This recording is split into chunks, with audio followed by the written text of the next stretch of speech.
I drafted against the best fantasy football players in the world. Evan Silva, Adam Levitan, Rich Hribar, Shawn Siegele. Buddy, it was a test. In the League of Death, we're going to take a look at that draft today and see what we can learn about fantasy football in 2025. It's Short King Summer, dude. It just feels like no one in fantasy sports ever learns anything. Does he mistime it, or is Brock Bowers just a grown man? Brock Bowers is just a grown man. Dare I say, Rich, football might be back. In the words of Lane Johnson, this offense looks constipated. It's Short King Summer. The League of Death has existed for quite some time over on MFL, and it does feature literally the best players in fantasy football. Adam Levitan from Established to Run, Sigmund Bloom from Football Guys, Ryan Forbes, Pat Thorman from ETR, my old friend Rummy, Mike Clay from ESPN, Shawn Siegele from RotoViz, Scott Barrett from Fantasy Points, Rich Hribar from Sharp Football, Denny Carter from RotoWorld, myself, and of course, JJ Zachariason, the late round quarterback. You might be asking yourself, Davis, how did you get in this league? This is a league full of, truly great fantasy players. Why did the likes of Evan Silva or JJ Zachariason or Sigmund Bloom or Adam Levitan or Shawn, what are you doing? What are you doing with these luminaries? And my answer to you would be, frankly, I don't really know. This league has existed for 12 years. It's generally considered, kind of a test of the best of the best. And I drafted, and let's find out, kind of how I did. And let's see if we can gain some key insights. I drafted out of the 11 hole. You can see the first round right here. It goes Jamar Chase, Saquon Barkley, Bijan Robinson, CeeDee Lamb, Justin Jefferson, Jahmyr Gibbs, Malik Neighbors, Puka Nacua, Christian McCaffrey to Lord Reeves. He loves him. Amon-Ra St. Brown to Denny, Nico Collins to myself. JJ did the Raiders double tap there at the turn, which I think is pretty interesting. Something you will obviously note as you're looking at this draft board, a lot of wide receivers, right? So we had Garrett Wilson go off, T. Higgins. We had JSN go off quite early. When I got back onto the clock at the round 3 turn, I just saw Chuba Hubbard go there. Denny must be quite a fan. I was staring down knowing I'm probably going to be able to find a tight end I like. I'm not interested in the elite quarterbacks, and I think that Breece Hall is a totally fine selection to be my anchor running back. We've talked a lot about Breece on this channel. I said, I got to get a wide receiver here, but I don't want to do a true zero running back build, as it were. I think even Mr. Zero running back himself, Shawn Siegele, who went Neighbors, McBride, Worthy, Tet, and then Travion Henderson, even then, I think that Shawn correctly assumed in this situation in 2025, it's tough to win with a true zero running back build. I think most often we probably want to be drifting in towards the hero running back build. Another thing that I thought was very interesting was what Mr. Bloom did here with Josh Allen and then backed him up with Baker Mayfield. That allowed him to only take 2 quarterbacks. Quite a number of teams here. We had Pat go 3 quarterbacks. We had Rummy go 3 quarterbacks. Quite a number of the teams went 3 quarterbacks in a 12-team best ball self-contained league. This is not a tournament. It is self-contained. So I take DJ Moore. I take Breece Hall.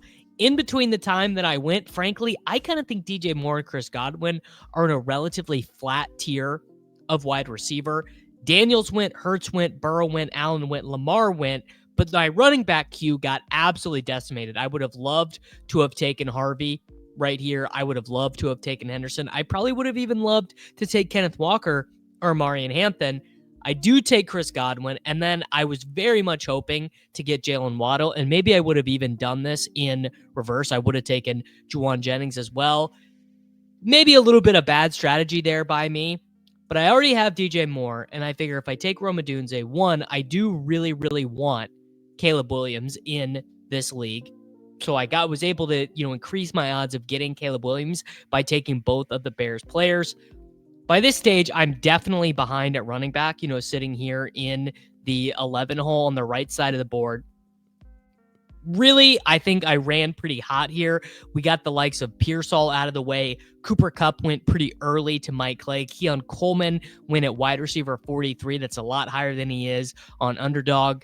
Jaden Reed and Debo and Igbuka all kind of went a little bit earlier. Khalil Shakir at wide receiver 39. Keeping in mind this is full PPR, so full PPR a little bit better for Khalil Shakir, but I was able to take Caleb Johnson, the Pittsburgh Steelers rookie running back, at running back 26. And then I was totally fine with whichever one I would have gotten out of DeAndre Swift. I also would have considered Golden because I think in round 9, when I took Mahomes, there also would have been a running back that I was comfortable with. I would have taken as a running back 2-ish, 3-ish, depending on what I would have done here with Pacheco. Basically, at 7 and 8, if I would have only gotten one running back there, I would have been comfortable. My plan was to take Caleb Johnson and then take Mr. Matthew Golden, JJ Zachariason at different ideas. So I take Isaiah Pacheco. Then I go Pat Mahomes. I'm able to, quote unquote, stack him with Pacheco. But frankly, I think 9th round Mahomes is pretty good in a self-contained league. This is, not a Best Ball Mania style tournament. It's just trying to beat my 12 friends. And weirdly, follow my logic on this, I actually think Mahomes is a little bit better in these formats because his absolute steadiness. There's going to be very few weeks where I'm getting, 9, 10, 11 points. And basically, I kind of view him the same as Purdy, kind of view him the same as Goff, but without some of the possible tail risk. You're just not going to get tail risk games out of Pat Mahomes. Then in the next round, I take Tucker Kraft. I really, really debated taking David Njoku. Frankly, the reason why I did not take Njoku was I thought there was a chance that Jordan Love would be my second quarterback. Even in a 12-team league, you do still want to be stacking. You might be sitting at home saying, Davis, why would I still want to be stacking in a 12-team self-contained league? If I'm trying to beat my buddies, why do I want to stack? The answer is most fantasy matchups are not close. Go back and look at your matchups in your league against your buddies last year and go look how many times they were close. The answer is not that often. So what you want to do is you want to actually have the weeks that Tucker Kraft and Jordan Love are both doing poorly stack up on one another, and then have the weeks that they're both doing very good also stack up on one another, which is another reason why I was happy to take Caleb Williams as the quarterback 14. I also would have been pretty interested in taking Drake May. Interesting to see Marvin Mims get all the way to the 12th round. Also very interesting to see J.K. Dobbins up to the running back 43 to Mr. Levitan at pick 12. Interesting to see Gesicki go a little bit earlier here in this league. I took Jaden Blue as the running back 42. Just needed to stack some more upside. When your running back room is Brees, Caleb Johnson, Pacheco, I think I can court some volatility. Don't want volatility at tight end too, so I took Hunter Henry, which I think was a pretty strong decision. Just give me my 7.5 points per week at tight end 2. I took Xavier Leggett as my wide receiver 6, Isaac Guerrero as my running back 5, Pat Bryant as my wide receiver 7, Brashard Smith doubled up on the Chiefs running backs there. You can argue about the merit of that. I think at the cost, doubling up on Chiefs running backs, doubling up on Cowboys running backs, doubling up on Jaguars running backs, I think is all really strong, even in 12-team leagues. Obviously, there are no waiver moves in this league. It is best ball, so you can't, cut, add, trade.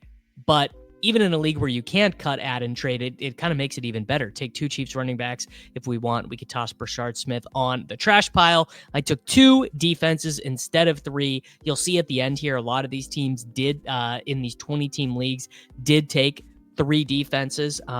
So we saw Levitan only took 2, but we saw 3 for Sigmund, 3 for Thorman, 3 for Rummy, 3 for Mike Clay, 3 for Shawn.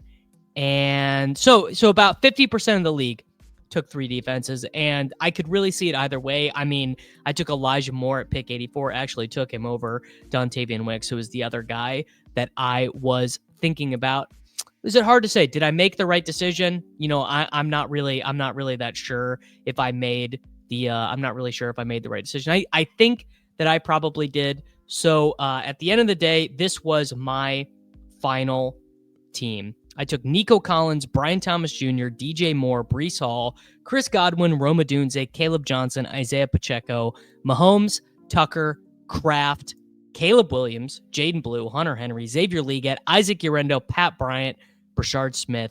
2 defenses, the Steelers and the Commies, with Elijah Moore. I think that I basically did okay. My favorite team, honestly, I think that I think Mike Clay, it's really interesting what he did. So we started off with the true, kind of magic formula, 2 running backs back to back, Jacobs and Gibbs.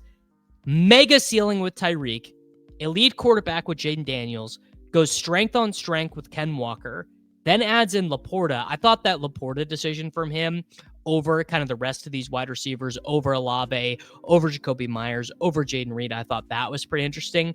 But if he just gets kind of anything from Jaden Higgins, Jack Besh, Hollywood Brown, Wandale in full PPR, Mike Williams, if he kind of gets anything from those guys, he is going to dominate us at the onesie positions, which I think is, pretty interesting. Also interesting to see Levitan go for Lamar Jackson over any of these other kind of pass catching options, because he set himself up with the anchor there with Bucky Irving.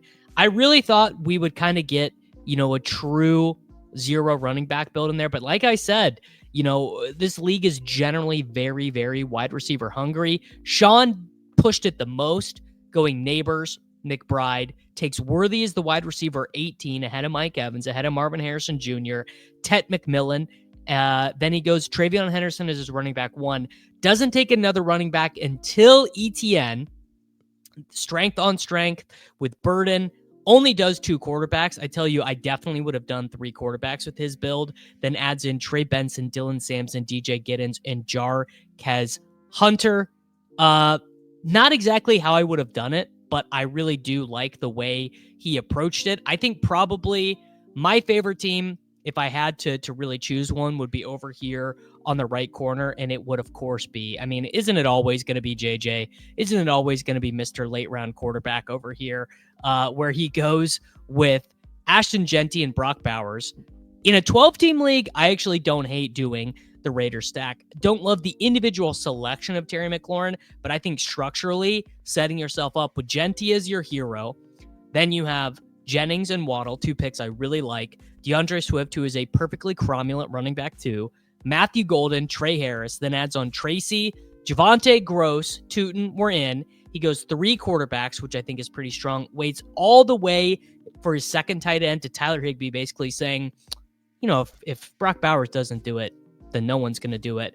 Sets himself up with 2 defenses, his quarterbacks. Of course, he got Geno with his Raiders stack, CJ Stroud, and Aaron Rodgers. But that is the full draft list. Guys, I would love if you would comment down below. Tell me, do you think that I landed the plane? Is my team any good? Who had the best team in this draft? Make sure that you like the video. Make sure that you subscribe to the channel for daily fantasy football videos. And I will see you guys all back tomorrow.